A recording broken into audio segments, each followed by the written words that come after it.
We provide you the platform to turn your dreams into reality. Give wings to your aspirations with KR Mangalam University. अंतिम लक्ष्य था किसी प्रकार के military, जो पाकिस्तान का मिलिट्री या सैन्य बेस हो, उसके ऊपर हमला नहीं करना, अर्थात ये लड़ाई आतंकवाद के खिलाफ थी। यह लक्ष्य था ऑपरेशन सिंदूर का। This was a fight against terrorism and terrorists. क्या हम लक्ष्य को पा पाए? आप देखिए, जब यह हमला हुआ तो 9 ठिकाने ध्वस्त हुए, उनमें 5 POJK में थे, पाक ऑक्यूपाइड जम्मू कश्मीर में, और 4 पाकिस्तान में थे।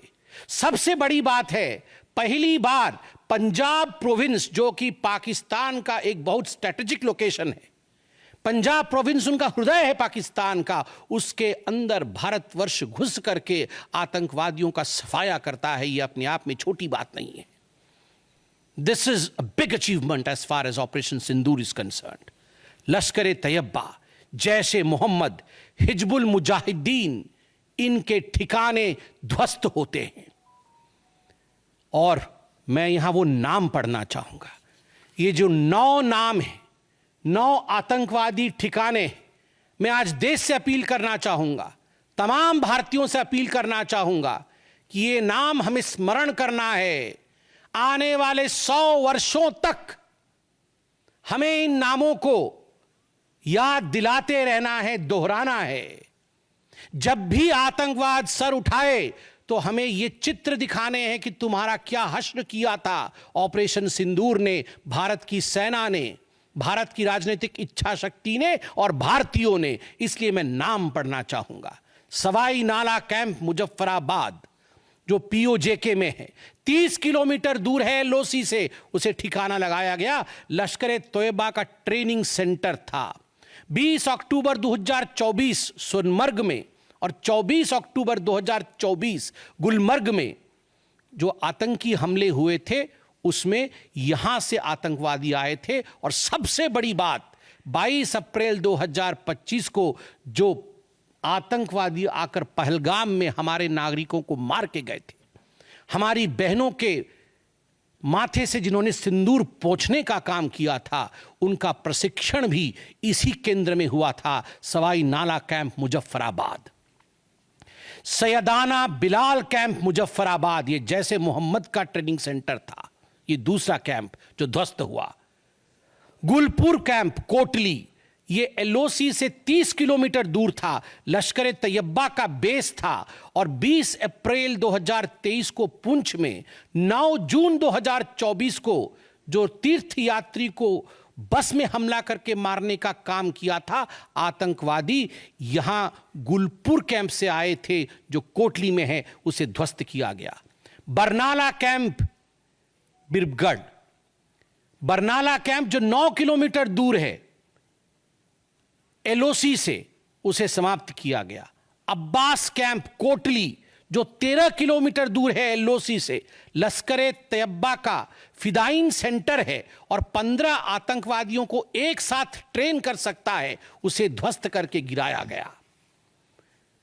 सरजाल कैंप सियालकोट अंतर्राष्ट्रीय सीमा से 6 किलोमीटर दूरी पर है, इंटरनेशनल बॉर्डर से, सांबा कठुआ के सामने है।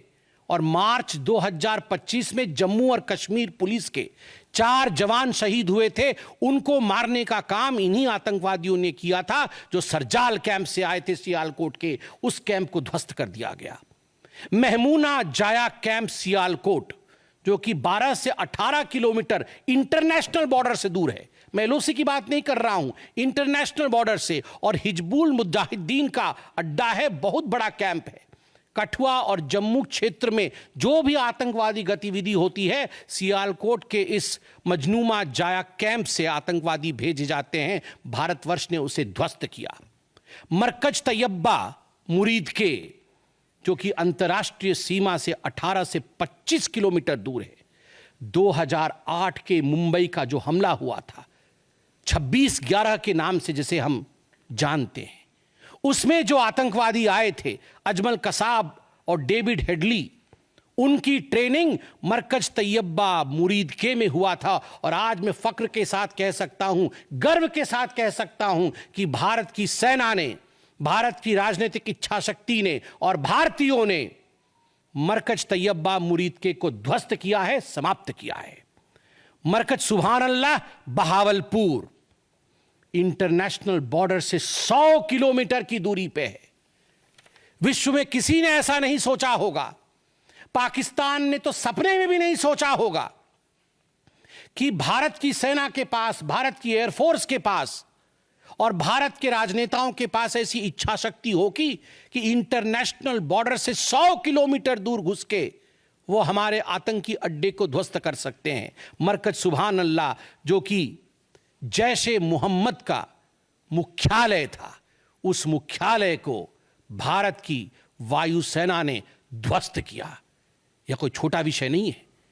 यह बहावलपुर एक ऐसा स्थान है जहां यूनाइटेड स्टेट्स, यूएस भी अपने ड्रोन नहीं भेज पाया था। उस जगह पे भारत घुस के मारता है। आज का भारत, आज का नया भारत यही है।